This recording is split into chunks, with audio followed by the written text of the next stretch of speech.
दोस्तों, वीडियो शुरू करने से पहले कृपया आप मेरे चैनल को सब्सक्राइब जरूर करें और साथ में बेल आइकन को भी दबा दें ताकि मेरे नए वीडियो का नोटिफिकेशन आपको मिल जाए। और अगर वीडियो अच्छा लगे तो कृपया लाइक, कमेंट और शेयर जरूर कीजिए। अब देर न करते हुए आज की कहानी शुरू करते हैं। एक बार की बात है, गुरु नानक देव जी लोगों का उद्धार करते करते एक नगर में पहुँचे। गुरु नानक देव जी के साथ भाई मर्दाना भी था। उस नगर के लोग नास्तिक थे, जो परमात्मा को बिल्कुल भी नहीं मानते थे। गुरु नानक देव जी ने नगर के बाहर एक पेड़ के नीचे अपना आसन लगाया।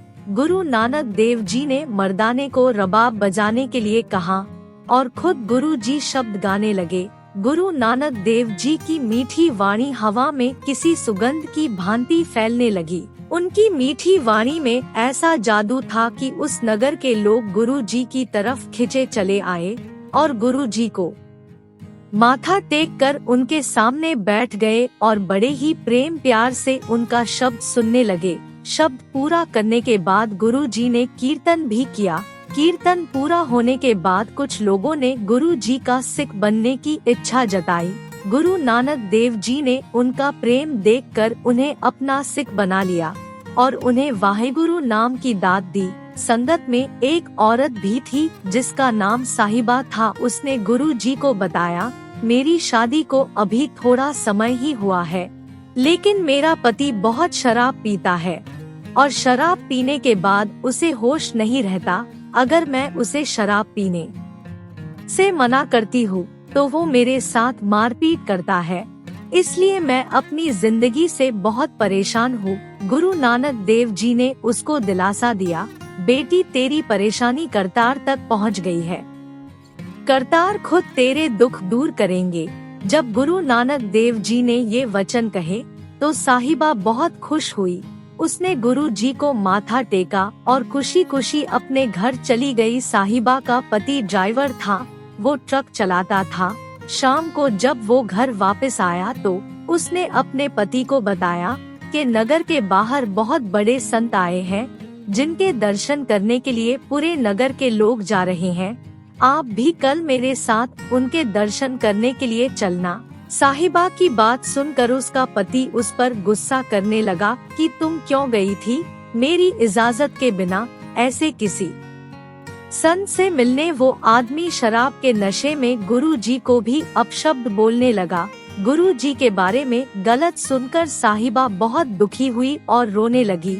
अगले दिन साहिबा अपने पति के काम पर जाने के बाद गुरु जी का कीर्तन सुनने गई तो वहाँ पर उसने गुरु जी को रोते रोते सारी बात बताई और कहा, मेरे पति ने आपके बारे में गलत बोला है, कृपया आप उसे माफ कर दे। गुरु नानक देव जी ने कहा, बेटी फकीरों का तो काम ही है अपने भक्तों की गलतियों को क्षमा करना।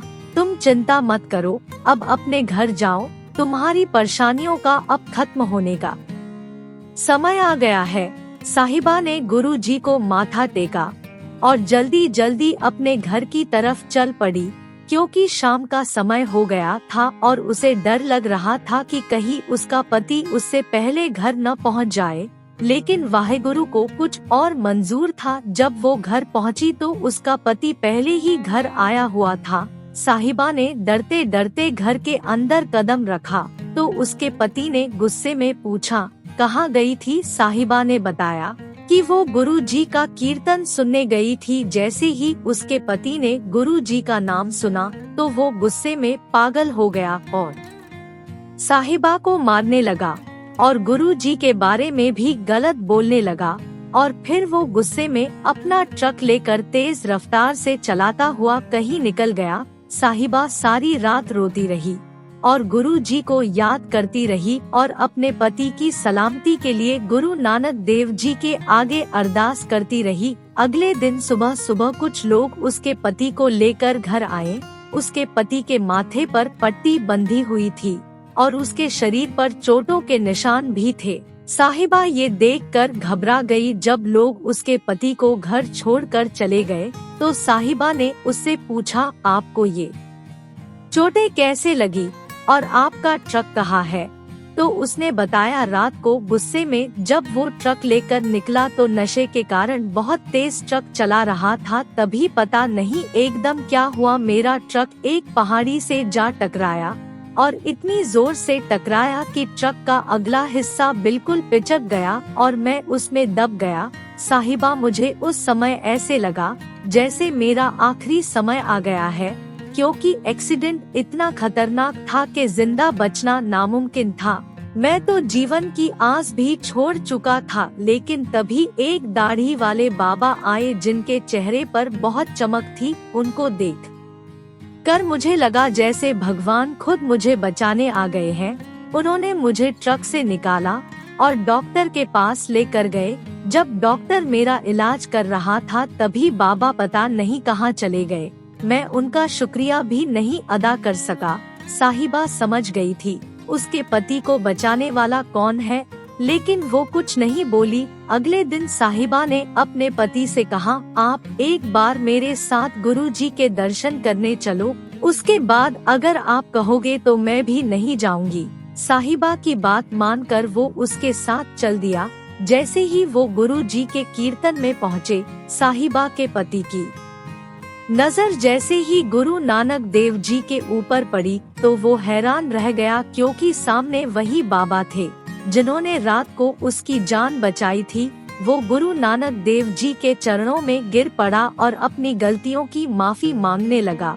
गुरु जी ने उसको उठाया और बड़े प्यार से समझाया और अच्छे काम करने और वाहेगुरु का नाम जपने की नसीहत दी। उसने गुरु जी से वादा किया वो हमेशा अच्छे काम करेगा और लोगों की सेवा करेगा और वाहेगुरु का नाम जपेगा। गुरु नानक देव जी उनका उद्धार करके अपनी अगली यात्रा पर चले गए। दोस्तों, इस कहानी से हमें ये शिक्षा मिलती है, वाहेगुरु अपने भक्तों को और जो उनके साथ जुड़े होते हैं उनकी भी संभाल करते हैं। हमें हमेशा गुरु पर विश्वास रखना चाहिए, क्योंकि गुरु इस धरती पर लोगों को सही रास्ता दिखाकर परमात्मा से मिलाने के लिए आते हैं। इसमें गुरु का कोई निजी स्वार्थ नहीं होता। इसलिए हमें गुरु की कही हुई बातों पर अमल करना चाहिए और बिना नागा अपने समय का 10वां हिस्सा वाहेगुरु की याद में बैठना चाहिए और अपनी कमाई में से 10वां हिस्सा साध संगत की सेवा पर खर्च करना चाहिए। अगर हम गुरु की बातों पर अमल करेंगे तो इस दुनिया में भी सुखी रहेंगे और मरने के बाद भी वाहेगुरु हमें जन्म मरण के चक्र से मुक्ति दिलाएंगे। दोस्तों, अगर आपको ये साखी अच्छी लगे तो कृपया लाइक, शेयर और कमेंट जरूर करें।